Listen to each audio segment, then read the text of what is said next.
Bonjour et bienvenue pour un nouveau tutoriel dédié à l'HTML. Dans cette vidéo, nous allons voir, comme vous le voyez à l'écran, dans une première partie, la partie théorique autour des balises méta, appelées communément meta tags.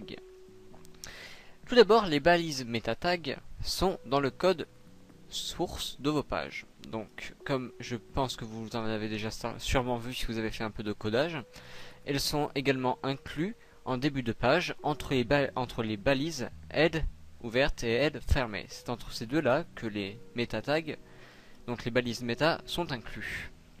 Elles permettent plusieurs choses. Tout d'abord, elles permettent de donner des informations aux visiteurs, aux navigateurs ainsi qu'aux serveurs web. Ce sont donc des balises très utiles puisqu'elles permettent également aux moteurs de recherche d'avoir des renseignements sur la page et le site en question. Non seulement c'est donc utile pour les serveurs et les visiteurs, mais également pour votre référencement. Vous voyez, c'est donc la relation gagnant-gagnant. Mais ne pas se réjouir trop vite, puisque la plupart de ces balises sont tout de même inutiles pour le référencement. On verra lesquelles sont utiles, du moins conseillées, puisqu'il n'y a pas de balises magiques. Il y a pas mal de personnes sur internet qui voudraient vous faire croire aux balises magiques. C'est ce que j'appelle balises magiques. Ce sont les balises qui seraient censées vous faire augmenter dans les moteurs de recherche en position et en trafic. C'est pas forcément le cas, et même rarement le cas. Donc maintenant nous allons prendre Dreamweaver, que l'on connaît déjà maintenant, et donc ouvrir une page web vierge, une page HTML vierge, où l'on va commencer à entrer donc les balises méta entre les balises head et head. Comme par défaut, vous le voyez, il y a la balise qui va définir l'encodage, mais ça nous l'avons vu dans une vidéo précédente.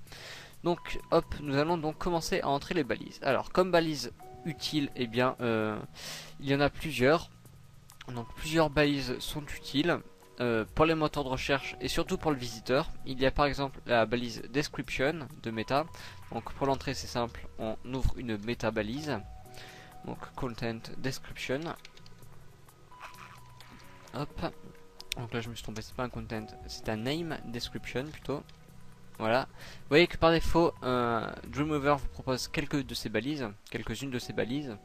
Donc ce sont justement, il vous propose celles qui sont, allez, entre guillemets, le plus utiles. Mais ça, c'est à prendre avec des pincettes, puisque je sais que beaucoup de référenceurs professionnels affirment, et justement d'ailleurs, que ces balises sont de moins en moins utiles avec les années qui passent, et les mises à jour, notamment de l'algorithme de Google. Donc voilà, hop, on ferme la balise. Voilà, donc cette balise description va en fait contenir ici la description de la page en question. Par exemple, ce site est dédié à bidule, etc. Donc en fait cette description là va apparaître dans les moteurs de recherche si vous ne lui interdisez pas. C'est à dire que sur Google, vous avez sûrement remarqué, donc là je vous amène vite fait sur Google, hop, avec une recherche au hasard, vous voyez que sur Google il y a donc le nom du site, de la balise title, mais également une description ici, le snippet on appelle ça.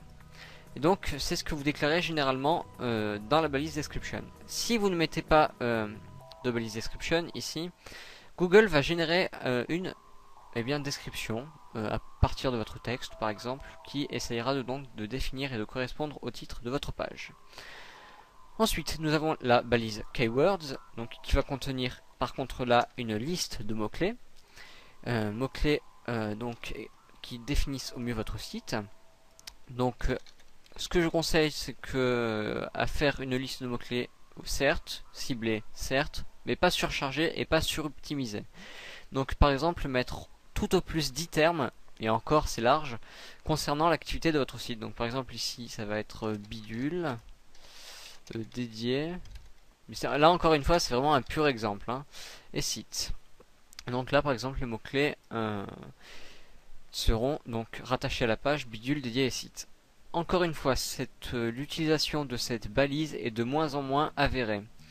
C'est-à-dire que, effectivement, il y a bien longtemps, il y a quelques années, Google pouvait encore prendre en compte cette balise, mais son effet s'est réduit au fil des années.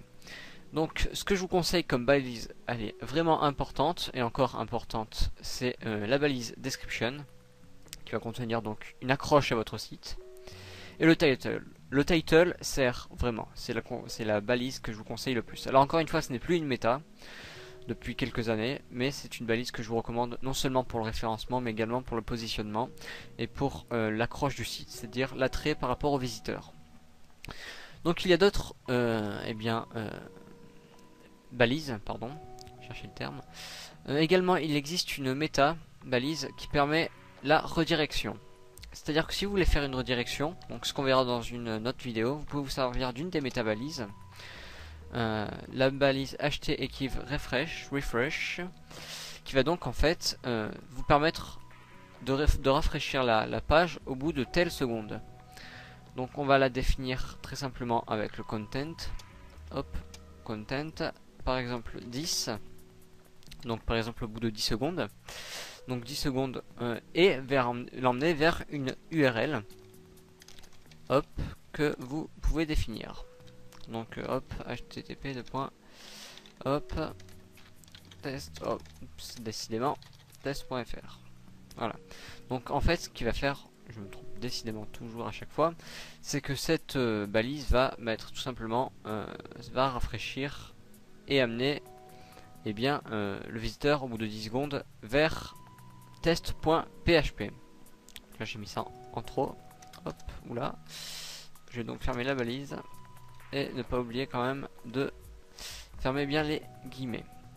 Donc voilà pour cette vidéo autour des méta-balises, des méta-tags. Il en existe bien entendu, par exemple la balise publisher. Donc la balise publisher qui permet donc de définir l'auteur d'un site. Donc je vais vous la mettre, par exemple méta, donc hop, méta name publisher.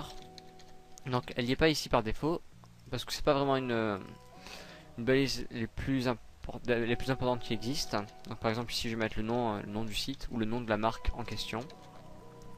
Donc ici vous voyez que c'est le publisher qui est donc déclaré.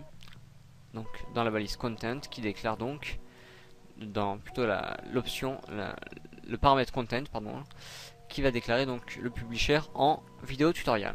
Et bien voilà, cette fois-ci la vidéo concernant les métatags s'achève, en espérant que cette vidéo vous en a appris un peu plus concernant les métatags. Moi je vais vous dire à très bientôt pour une prochaine vidéo. Si vous avez des commentaires, n'hésitez pas encore une fois à les poster.